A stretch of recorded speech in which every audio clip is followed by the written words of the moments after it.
Good day, friends. I hope you're all having a beautiful day. It's good to make videos again. It's good to see you guys. It's good to be back on the horse for now. Okay, so I don't really want to go into, I don't want to give you guys an update, right? What has Saeed been up to? Blah blah blah blah blah.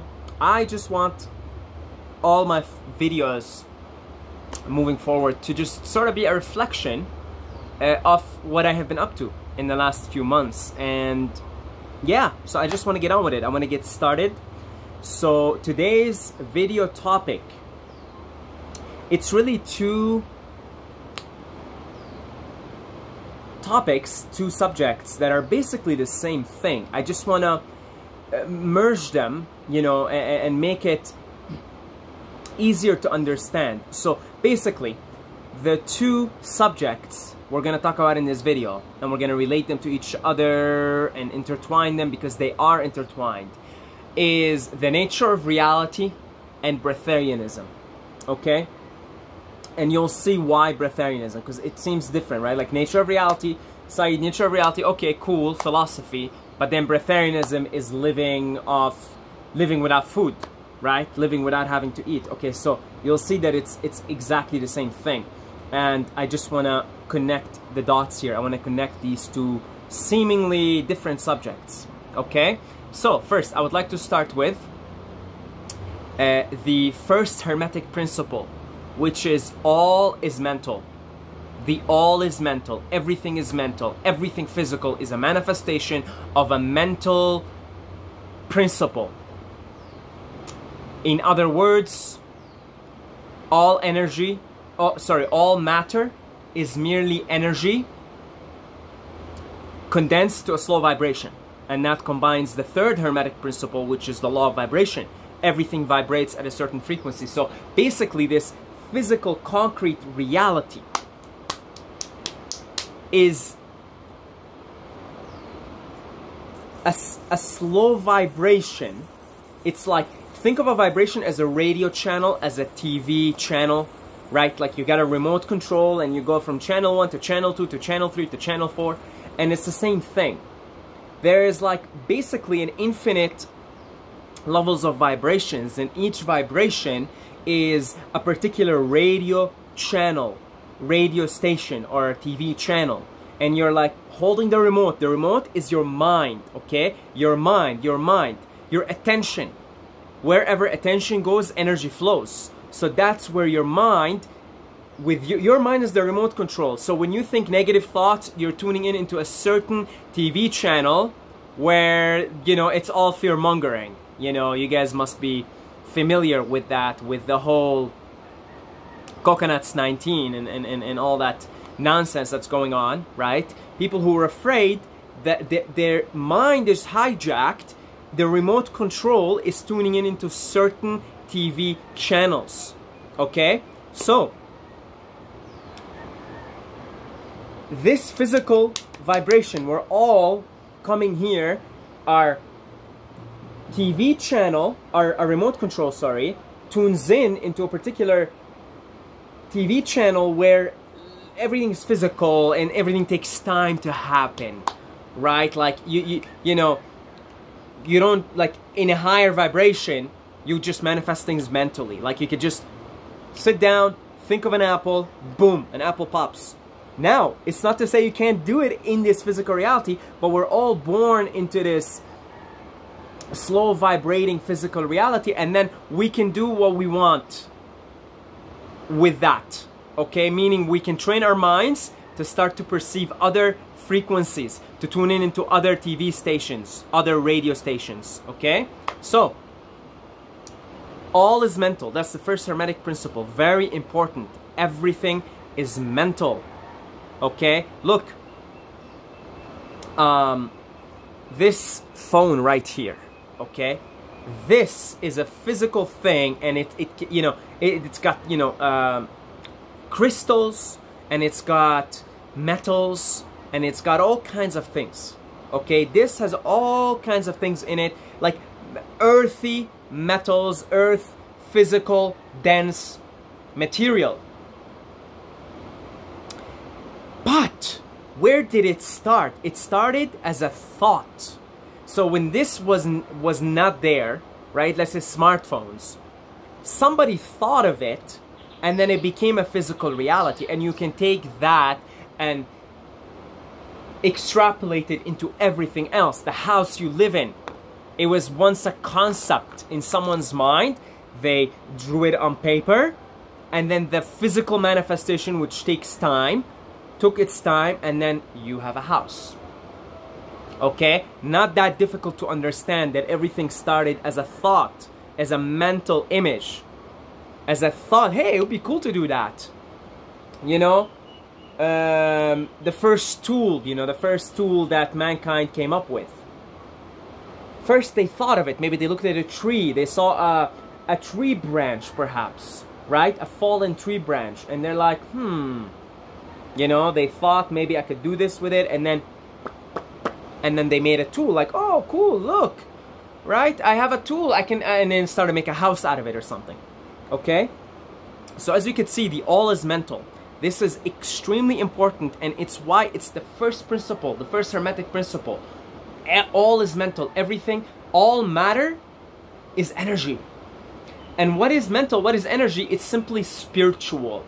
You cannot touch it. You cannot see it. A thought, can you measure a thought? Is there like a weighting scale where you can be like, I have 2 kilograms of thought? Not really. There isn't. It's spiritual. It's unseen. But it's there. You know. You feel its effects. You feel its consequences. Okay? You know, when you have hateful thoughts, you become a hateful person. You feel the consequences. You feel the hate in your body, and then you manifest it into other people. You project hate into other people, and then you get into alterations with other people, and you have like so many enemies because of your hate. So you see, hate, it starts as a thought. I hate something, and then it manifests, and it basically creates your physical reality. Oh, holy moly! So that was a good catch. All right. So, all matter is merely energy condensed to a slow vibration. Boom. Pew. Fireworks. Alright? Because what does that imply? That implies that if you take control, with the grace of God, of course, of the remote control, because you come in here and the controllers of this world, they dictate. They say, well, you're going to tune into this channel here, you know, they vaccinate you, you're in the hospital right away, boom, boom, boom, boom, boom, right? Here we go, that's going to affect you in a certain way to perceive reality in a certain thing. Well, here, have some candies, and here is salt sprinkled, you know, just basically poisonous crystals, sprinkle them all over your food, right? Here is some dead, decaying flesh with antibiotics in it. Here is some plastic, some bread and rice, plastic basically. And it all influences the way you perceive reality. Okay? So these controllers, they literally control your perception. They dictate which TV channel you're tuning into. Maybe they give you a few of them. Right? Hey, you wanna become a doctor? Here's one TV channel. Well, why not become an engineer? Here's another one. Why not go into labor school? Become a plumber, become this, become that. You know, or you could open up a restaurant or something. You know, they just give you limited channels. And I remember back in the days, the younger guys, you guys probably do not know about this, but not that I'm grandpa or anything, okay? But I remember when I was a kid, we got cable. I don't think cable's a thing anymore, and there was only like maybe 30 channels on it. That's it. So basically they give you a select few channels, the illusion that, you know, life is full of possibilities, which it is, but really it's their possibilities for you, and that's it. So as you expand your awareness, you become to realize, oh wow, right, there's other things going on here, right? There's other beings that we can't see. You know, there's just other dimensions. There are forces influencing what's going on that we cannot see, we cannot hear. You know, think of a dog whistle. You cannot hear a dog whistle, yet the dog can. So imagine how many things you can't hear, how many things you can't see. Okay? The more your awareness is open, the more your awareness is expanded, the more capable you are of manifesting things, whatever they things may be.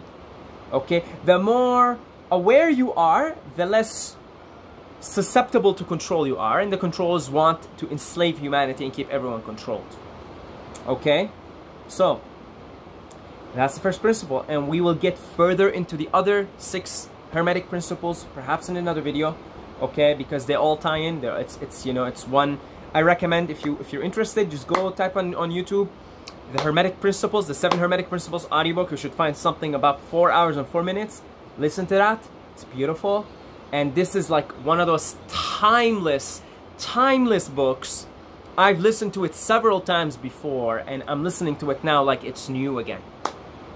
Okay, so, all right, all is mental. Everything's mental. All right, so, basically, the physical is just one vibration. All right, so now let's link it to Breatharianism or Inidia or whatever you want to call it. Bigu is what the Chinese call it, right? Now, so, what Breatharianism is, okay, on paper, right, on paper, is you cannot, you're able to survive and, very important, and thrive without needing physical food. And in some cases, water. You know, you don't need food, and the true, you know, deep, let's say not the true, but the deep Breatharians, we're all Breatharians really, don't even need to drink. Doesn't mean they don't indulge in it for taste or pleasure, right? But they don't need it. There's no thirst, there's no hunger, and there is just plenty of abundance of energy and clarity. Okay? So, to the mind that is enslaved into the TV channels, the radio stations, to the mind that's enslaved into it by the controllers, it's incomprehensible, and science says you must eat, you must drink, or you will die. First of all, your science, if you do quick research on Google, says you cannot, you only go for 3 days. After 3 days, you will die without drinking. This has been debunked by thousands of people already that have dry fasted for 5, 6, 7, 8, 9, 10, 11, 12 days and more. Okay, countless of people have already done that. So they already debunked that. Okay, perhaps your average, like really super toxic person that's eating a standard SAD diet, standard American diet, maybe if they try to dry fast, maybe they'll die in 4, 5, 6 days, maybe. Okay, maybe because they're too toxic. Okay, but already that's been debunked. So you know, another thing. And I think this is very crucial, right? And air is very important, because air, you can't see it, yet you feel its consequences. If somebody chokes you, you die, right? Because there's no more air. Yet you can't see air, yet you feel its consequences. No oxygen equals death. So, think about it. What is the quickest thing that without you die? Air is the answer. Where? Can you see air? Can you measure air? Oh, there's 2 kilograms of air? You can't. It's non-physical in a way. It's non-physical. It's gaseous. It's you can't see it. Okay, next. Water, right? Food. You can go without food for so long, and in fact, you really don't need it. Okay, but anybody can go without food for so long. So what does that tell you? Which one is more important? Which one is more important? Is it air or is it food? It's very easy logic. Very easy logic. So, okay, let me explain now. Now let's go further into this. Alright. So we talked about Breatharianism on paper. It's the ability to survive and thrive without needing physical sustenance in the form of food, followed by, let's say, liquids. Okay? So, how is a Breatharian surviving and thriving? They are surviving and thriving on subtle energy. Energy you cannot see, you cannot hear, such as air. We all feel air. We feel it. We feel its consequences. Oh, the air is polluted. You start coughing. Oh, the air is fresh. I feel good. You slow down your breathing. You feel more serene. Your heart beats like do-do-do-do-do, right? Your heart's physical.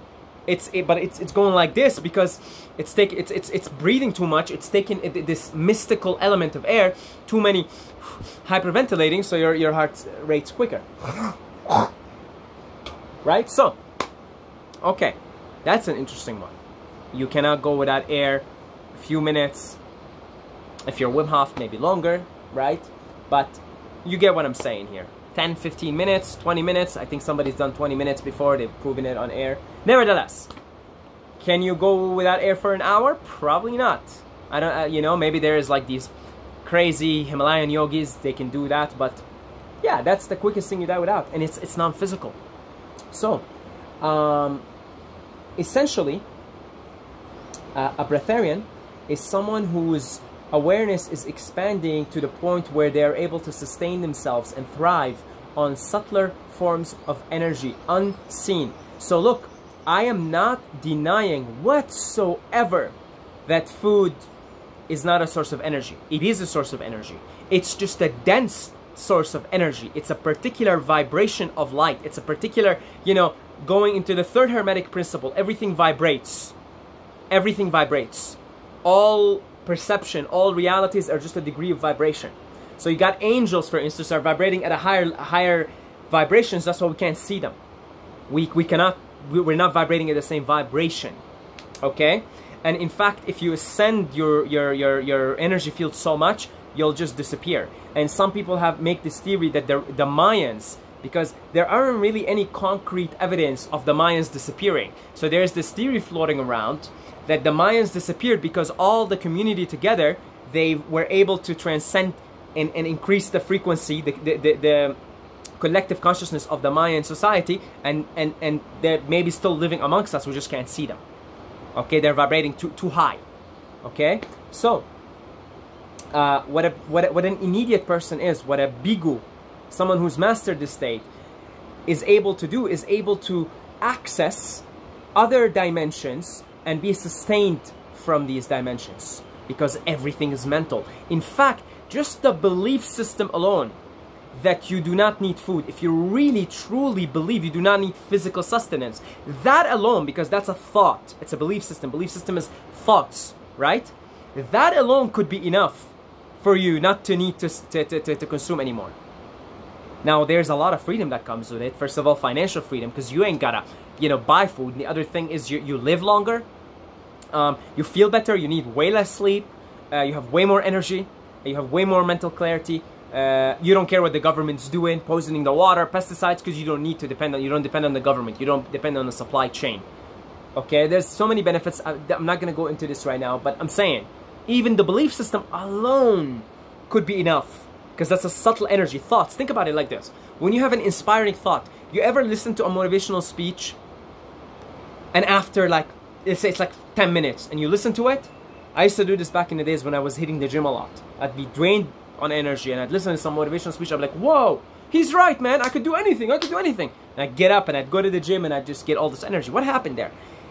Someone's thoughts came into my mind and gave me energy. See that? Very easy, man. It's not that difficult to understand. All of us have experienced like you know, when you have a conversation with someone and you're like tired, but then you have like a really inspiring conversation and suddenly you're energized. Did you eat? Did you drink? What about when you're in love, like really in love, in the early stages of being in love with someone? You're barely eating, you're barely sleeping, but you like can't stop thinking about them. So you're just feeling love. Where is that? Can you measure it? Where is that? It's just it's you know what? What about like motivational speech? What is that? Just someone's word. Hey, you could do anything. Oh, you're right, man. Let's go. You see, it's not that difficult to understand it, because we all experience, because we all are immediates. Now, just a quick side note here. In yoga, they have these things called siddhis. When someone becomes spiritually mature, they begin to unlock spiritual powers. And one of these powers is in India, bigu, right? The ability to survive and thrive without thirst, without hunger. And the yogis consider this to be a minor siddhi. It's a minor power. It's a minor power. They're like, oh yeah, this guy don't need to drink, don't need to eat. Ah yeah, that's you know, small potatoes. it's not a major power, because if you look at the list of cities, the list of powers, spiritual powers that one unlocks as they advance in their spiritual work, you'll see that Breatharianism in India is a minor power. It's not even a major power. It's like, pff, good for you, but you know what I could do? Of course, a yogi isn't supposed to flex their cities, but I'm just, you know, I'm just trying to make a point here that it's a minor city, it's a minor power, it's not a major power. They don't even consider it a major power because it's actually pretty easy. It's pretty standard, actually. It's actually really pretty standard when you think about it. Okay, so because everything is mental, you could use your mind to sustain yourself off of subtler forms of energy. Now, another example here, and I really should have talked more about the third Hermetic principle, which is everything vibrates. You see, because everything vibrates, so we are talking about that also. That we are just accessing different levels of vibration. Now look, there are cars out there that are hybrid, that you can install solar panels on them, and at the same time you can fuel them with gas, with fossil fuels. You could put fossil fuels in there, that's fine, the car will run. Or you could just install the solar panel, pay the initial cost. The initial cost spiritually would be meditation and just leading a more spiritual life. And then that's it, you have free energy, abundant. Your car lasts way longer, you don't have to pay for it. It's beautiful. Same thing, we're hybrids, okay? I'm not denying here that you can get energy from food. I'm not denying that at all. Okay? I myself have got some nice coconut water running here. Okay? I'm not a fully fledged Breatharian. I'm actually like quite far from it. I am, however, a disciple on the path. Okay, so food is a source of energy, much in the same way that coal is a source of energy, and then oil is a source of energy also. Okay, they're both fossil fuels. Oil is more efficient. Okay, so think of oil, like pure liquid oil, as like being a liquidarian, and think of like running on coal as like eating like heavy, dense, like starches and blood, like meat, dead flesh. Think of that as like running on like dirty coal, right? I think the efficiency of coal is something like 30% or something. Don't quote me on that, right? But it's very low efficiency. It's just waste. Most of it goes to waste. It pollutes, makes your health worse. Same thing. So you have fossil fuels, and there's better fossil fuels than others. And then you have solar. Now, if I am a sane person and I can afford solar, and we can all afford it through just ascending our vibrations and leading a spiritual life, meditating, thinking good thoughts, surrounding ourselves with good people, then we can access solar. Now, any sane person, if they're capable of just putting solar on their car and not running on fossil fuels, why would you run on fossil fuels? It's so inefficient, polluting to the environment. It's not good for your health. That's why if you eat, you know, dense foods, you're gonna die before you're 100, or maybe if you're lucky, you make it to 100, 110. You know, we have way more expanded lifespans, right? Because we're hybrid. This body is a hybrid. It can run on dense, heavily vibrating physical foods, or it can run on subtle. Now, what is solar? You install this thing, it's able to harness photons from the sun. They're photons, you can't see them, you can't touch them. See, our cars, our hybrid cars, those, you know, environmental friendly cars, they're Breatharian cars, basically. They are. Think about it. Where can you measure? Oh, I have 2 kilograms of photons. No, it's just photons. It's just heat. It's just energy you can't see. You can do mathematics and blah blah blah, but you can't really see it. You can't really see it, right? What about music? Music is sound, right? It's sound. And some music, man, it just lifts you up. Like, whoo, get up. All right, let's go. So our cars, these new cars that we're building, the hybrids, they're Breatharians. They're like, we're building them based on our vehicle. Our vehicle here, it can run on this, it can run on that.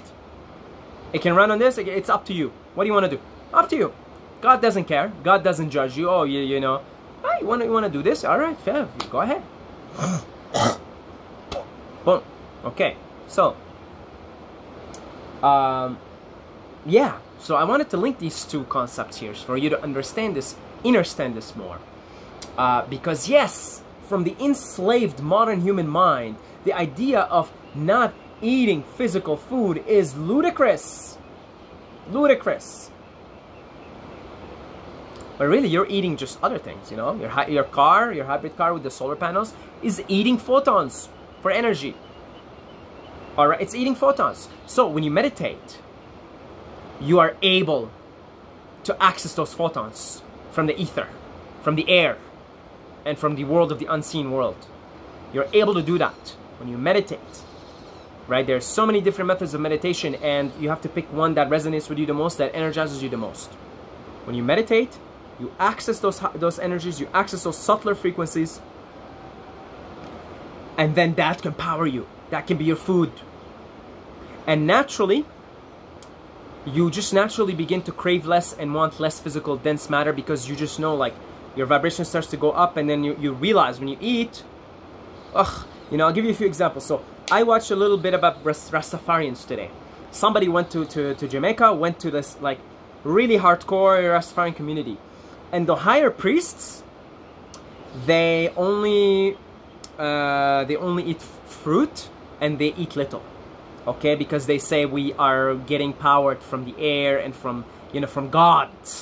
Okay, so like this knowledge is in virtually every culture that had its wisdom. Okay, it's available in the Yoga Sutras. It's available in yoga. It's a minor city.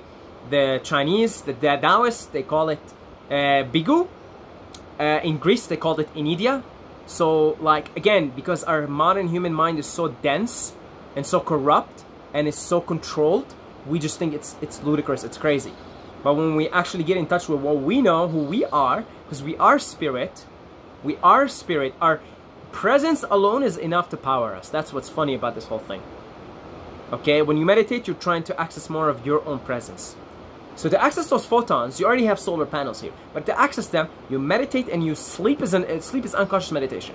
Okay, try and go 7 days without food, physical food, and try to go 7 days without sleep. Your body won't even let you go 7 days without sleep, because you need sleep way more than you need physical food.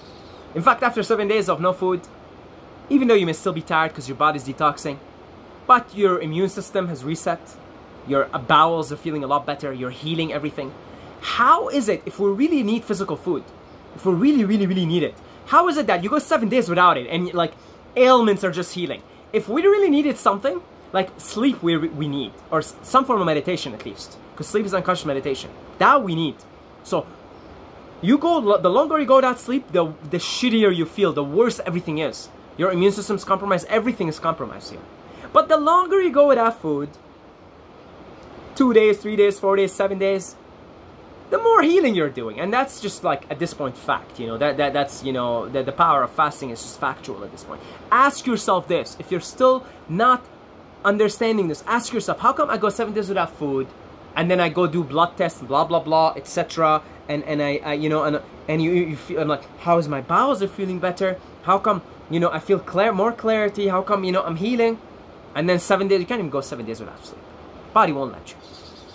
Okay, why? Sleep is meditation. Sleep is everyone is meditating every day by sleeping. But the longer you go without sleep, everything's just compromised. Everything. 3 days without food, your entire immune system resets. 3 days without sleep, good luck if your body will even let you do that. Okay? Because you're compromised. Why? Because we need those photons. We are breatharians, all of us. We're solar powered. We are photon powered. We are spirit powered. We are, all is mental. We are spirit.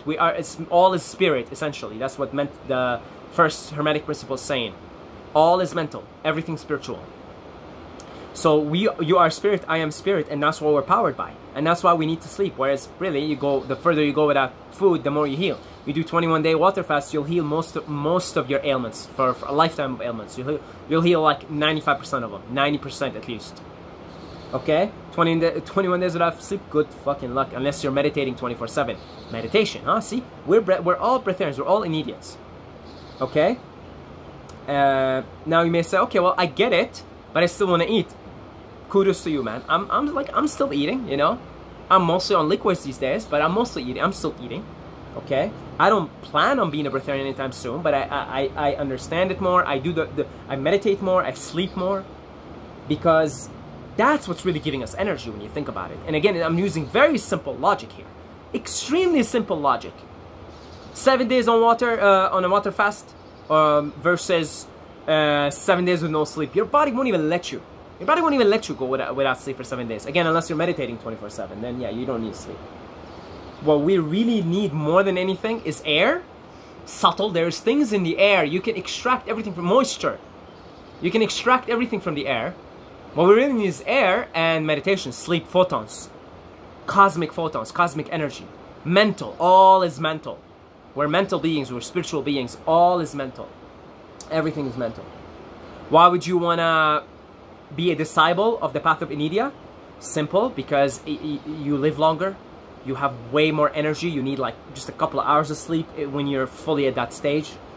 You have way more mental clarity, way better health, way faster recovery. You could do way more. You could just be more. Experience life to the fullest. It's free. It's true. The best things are free. It's free. You're free from the matrix. That's true freedom from the matrix, by the way. Got all these people going off grid, right? That's nice. That's beautiful.